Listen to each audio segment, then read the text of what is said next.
Hello everyone! This quick tutorial will explain the process of logging Go York hikes in the Beanstack Tracker app. After creating or logging into your account, you will need to register for SummerQuest. The Go York activities can be found from within the SummerQuest challenge.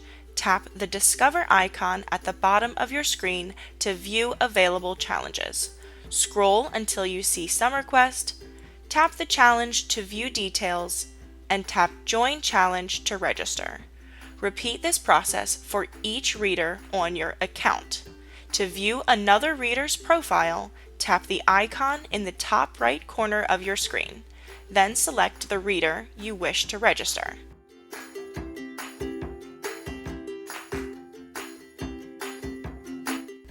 Now that you've registered for the challenge, you may begin logging your Go York posts.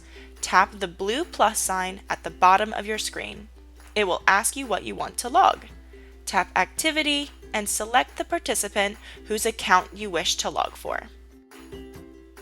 A list of all available activity challenges will then appear. Tap the activity with Go York in the name to view and log your Go York hike.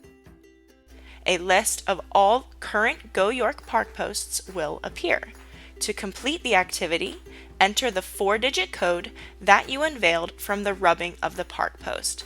Tap Save to complete your log. Repeat this process for each additional participant. As you log park posts, you will earn virtual badges. Each virtual badge counts as another entry into the Go York Grand Prize drawing. If you log all 30 parks, you'll earn a total of 5 entries into the Go York drawing. You'll have until the end of SummerQuest to complete logging your posts. Happy hiking, York County!